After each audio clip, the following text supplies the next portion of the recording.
സമയങ്ങളും ദിവസങ്ങളും കടന്നു പോകുന്നത് എത്രയോ പെട്ടെന്നാണ് അല്ലേ? ശരിക്കും പറഞ്ഞാൽ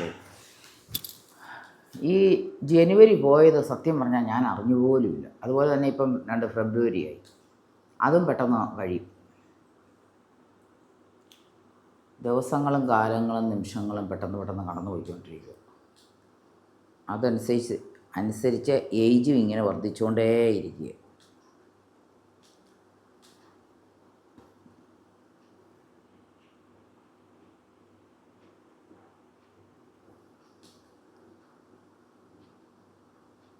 നമ്മളെപ്പോഴും ഉണ്ടല്ലോ വേറൊരാളെ ഡിപ്പെൻഡ് ചെയ്യാതെ നമ്മൾ സ്വന്തമായിട്ട് ജോലിയെടുത്ത് ജീവിക്കുക.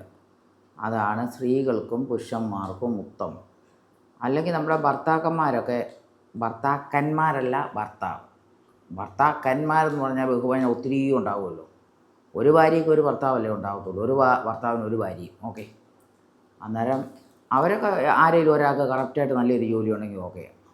ഇത് രണ്ടുപേരും ഒരേപോലെ തല തിരിഞ്ഞു പോയാൽ എന്ത് ചെയ്യാൻ പറ്റും? ഇല്ലേ? അതാണ്. പക്ഷേങ്കിൽ ഞാനൊരു ജോലിയും കാര്യങ്ങളൊക്കെ ഉള്ള ഒരാളെ കല്യാണം കഴിക്കുവാണെങ്കിൽ കഴിക്കുകയുള്ളൂ. കാരണം ജോലിയും കൂലിയും ഇല്ലാത്ത ആളിനെ കല്യാണം കഴിച്ചാൽ എൻ്റെ ഗതി അതോ ഗതിയാവും. ഒരു ജോലിയും കൂലിയും ഇല്ലാത്ത ഒരു ആളിനെയാണ് കല്യാണം കഴിച്ചത് അന്ന്. ആ ആളെ എന്നെ ഡിപ്പെൻഡ് ചെയ്ത് ജീവിക്കാൻ വന്നിരിക്കുന്ന ആളാണ്. ഒന്ന് ചിന്തിച്ച് നോക്കി. എന്നെ ഡിപ്പെൻഡ് ചെയ്യുക സ്ത്രീകളെ ഡിപ്പെൻഡ് ചെയ്ത് ജീവിക്കുന്ന പുരുഷന്മാരുടെ ലൈഫ് ഒട്ടും ശരിയല്ല. പുരുഷന്മാർ അന്വേഷിച്ചുകൊണ്ട് വന്നിട്ട് സ്ത്രീകൾ ജീവിക്കണം. അല്ലെങ്കിൽ നമ്മൾ വലിയ നല്ല ഉന്നത പദവിയിലുള്ള സ്ത്രീകളാണെങ്കിൽ ഓക്കെ. ചെറിയ ജോലി ചെയ്യുന്ന സ്ത്രീകൾക്ക് എന്തോ പൈസ ഉണ്ടാവും, വലിയ പൈസയൊന്നും ഉണ്ടാകത്തില്ല. അവരുടെ ചിലവും കാര്യങ്ങൾക്ക് വേണ്ടി പോലും തികയത്തില്ല. അതാണ് ചില പുരുഷന്മാരിങ്ങനെ വാങ്ങിച്ചെടുത്തുകൊണ്ടിരിക്കുന്നത്. അവർക്ക് തികയാതിരിക്കുന്ന സമയത്ത് വേറൊരാളോട് ഇങ്ങനെ വാങ്ങിച്ചെടുത്തു കഴിഞ്ഞാലുള്ള അവസ്ഥ എന്തായിരിക്കും? അങ്ങനെയുള്ള കേസൊന്നും എനിക്ക് താല്പര്യമില്ല. നല്ല ജോലിയുള്ള ഒരാളിനെ കല്യാണം കഴിക്കുവാണെങ്കിൽ അതാണ് എൻ്റെ ഒരു ലക്ഷ്യം. അതെവിടെ കിട്ടാനാ? മനുഷ്യനെ ഇപ്പം ശരിക്കും പറഞ്ഞാലുണ്ടല്ലോ, ഒരെണ്ണത്തിനെ പോലും ഉണ്ടല്ലോ നല്ല സത്യസന്ധതയുള്ളവരൊക്കെ തീരെ കുറവാണ്. ഞാൻ മനസ്സിലാക്കിയെടുത്തോളം അങ്ങനെയാണ്.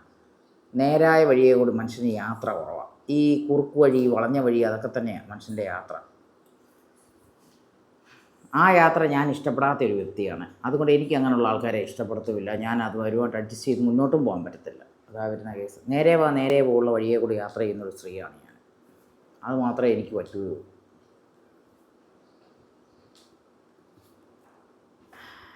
ഞാൻ വെറുതെ രാവിലെ ഇങ്ങനെ പറഞ്ഞതേ ഉള്ളൂ കേട്ടോ. എൻ്റെ കാര്യമായി പറഞ്ഞത് മൊത്തം എൻ്റെ കാര്യം, വേറൊരാളുടെ കാര്യമേ അല്ല. ലൈഫെല്ലാം ഞാൻ എല്ലാം താരതമ്യം വെച്ച് പറയുന്നത് എൻ്റെ ലൈഫിനെ പറ്റിയാണ് പറയുന്നത്, വേറെ ആരുടെയും ലൈഫിനെ പറ്റി പറയാറില്ല. എൻ്റെ ലൈഫിൽ സംഭവിച്ചതും സംഭവിക്കാൻ പോകുന്നതും സംഭവിച്ചുകൊണ്ടിരിക്കുന്നതുമാണ് ഞാനീ പറയുന്നത് മൊത്തം. വേറൊരാളുടെ കാര്യം പറയേണ്ട ആവശ്യം എനിക്കില്ലല്ലോ. എന്ത് കാര്യമാണ്? എനിക്ക് എൻ്റെ കാര്യം തന്നെ വലിയൊരു ലൈഫുള്ള ഒരു കഥയുണ്ടാക്കാനുള്ള ഒരു ലൈഫാണ് എൻ്റെ ലൈഫിലുള്ളത്. പിന്നെ എനിക്ക് വേറെ വല്ലവരോടും പറയാൻ പറ്റുമോ? എനിക്ക് എൻ്റെ കാര്യം പറയാനുണ്ട് ഇഷ്ടം പോലെ. പറഞ്ഞാലും തീരാത്ത കാര്യങ്ങളാണ് എൻ്റെ ലൈഫിൽ സംഭവിച്ചിരിക്കുന്നത്.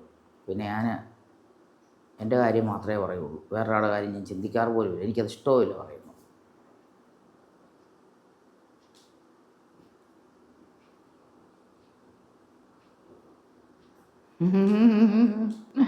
Bye bye.